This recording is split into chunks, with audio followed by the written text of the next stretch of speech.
అందుకని నువ్వు వేరు ఇంట్లో ఉండన్నాడు అని శివలింగానికి ఆరాధన చేసి పలహారం చేసి పడుకుని నిద్రపోతున్నాడు. పరమేశ్వరుడు కల్లో కనపడ్డాడు. ఒళ్ళంతా దద్దుర్లే.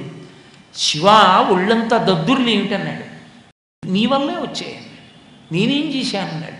మారేడు దళానికి సాలెపురుగుంది, నువ్వు చూడలేదు, కళ్ళు మూసుకుని నా మీద వేశావు, ఆ సాలెపురుగు నా మీద పాకింది చూడు, ఇక్కడ ఒక్క చోటే దద్దుర్లు లేవు. ఎందుకో తెలుసా?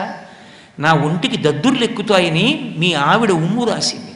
ఆవిడ ఎక్కడ ఉమ్ము రాసిందో అక్కడ దద్దుర్లు ఎక్కలేదు. నువ్వు రాయినివ్వలేదు, అందుకని మిగిలిన ఒళ్ళు దద్దుర్లు ఎక్కింది. నీదా తప్పు, నీ భార్యదా? చెంపలేసుకుని అయ్యో నా భార్య భక్తి గమనించలేకపోయానన్నాడు. ఆవిడ ఉమ్ము రాసిందని చూడలేదాయా, ఆవిడ ఆర్తి చూశాను, అందుకనే వెంటనే వెళ్ళి క్షమాపణ చెప్పి నీ భార్యను తీసుకురా అన్నాడు. నీలకంఠ నాయనారు వెళ్ళి భార్యని తెచ్చుకుని ఏలుకున్నాడు. కాబట్టి ఆయన ఆర్తరక్షణ కళా సౌరంభుడు. ఎవరు ఆర్తితో ఉంటారో వాళ్ళకి పలుకుతాడు మహానుభావుడు. మార్కండేయుడు ఉపాసన చేశాడు, రక్షణ కొరకు చేశాడు. మామూలుగా కాదు, శివుడు వచ్చి రక్షిస్తాడు అని ఏదో మామూలుగా శివుణ్ణి పిలవడం కాదు, ఎంత నమ్మకంతో చేశాడంటే యమధర్మరాజు గారు వచ్చి నీకు వేళైపోయింది, నీ యొక్క ఆయువు ఉత్తరించాలి, నీ ప్రాణములు తీసేస్తానన్నాడు. మార్కండేయుడు శివలింగాన్ని గట్టిగా కౌగిలించుకున్నాడు. ఎలా వేస్తావు నా మీద పాశం? నేను శివలింగాన్ని కౌగిలించుకుని ఉండగా కిన్నో మృత్యు కరిష్యతి అన్నాడు. వీడు నన్నేం చేస్తాడు యమధర్మరాజు, నన్నేం చేయడు అన్నాడు. ఇప్పుడు ఈయన మాట చెల్లడమా, యమధర్మరాజు గారి శాసనం చెల్లడమా?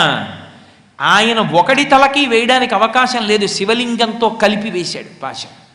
శివలింగం మీద పడ్డమే యమపాశం, అంతే. ఒక్కసారి పైకి లేచాడు, తన ఎడమకాలు పెట్టి తంతే అందరినీ చంపగలిగిన యమధర్మరాజు గారు శరీరం వదిలేశాడు.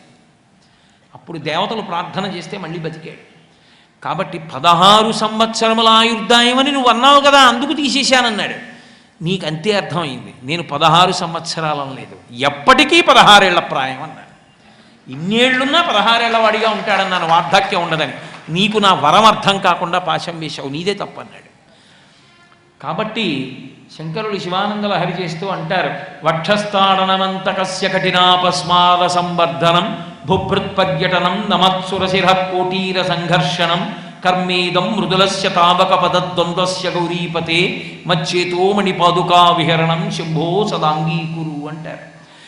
ఆ యమధర్మరాజు గారి యొక్క కఠినమైన వక్షస్థలాన్ని తన్ని నీ పాదం ఎంత సొక్కిపోయిందో, శ్రీశైల పర్వతం మీద తిరిగి నీ పాదం ఎంత సొక్కిపోయిందో, కఠినమైన మా హృదయం మీద పెట్టి నీ పాదం ఎంత సొక్కిపోయిందో, శంకరాన మనస్సన్న మణిపాదుకని తొడుక్కోవయా అన్నారు.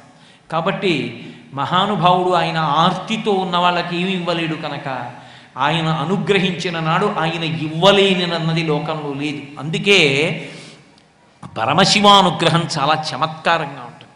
మామూలుగా ఏదో ఇచ్చి ఆయన ఊరుకోడు. ఆయన భక్తులకు ఇవ్వడం అంటే చిరస్థాయిగా జ్ఞాపకం ఉండిపోతుంది, అలా ఉంటుంది. అందుకే ఒక్క శివుడికే ఒక నామం ఉంది. ఎంత విచిత్రమైనటువంటి స్వరూపం అంటే శివుడిది అసుతోషుడు అని. చిన్నదానికి ఎంతో సంతోషపడిపోతాడు, మనసు ప్రధానంగా చూస్తాడు. ఉపచారం ఏం చేశారు కాదు, మనసు చూసి పరవశించిపోతాడు.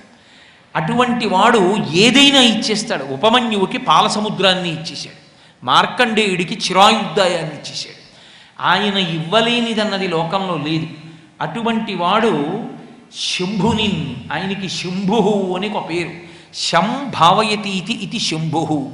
శివుణ్ణి ప్రార్థన చేసినా శివపూజ చేసినా ఒక ప్రత్యేకమైనటువంటి అనుగ్రహం ఉంటుంది. ఏమా అనుగ్రహం అంటే ఇహమునందు సమస్తమైనటువంటి సుఖములను అనుభవిస్తాడు.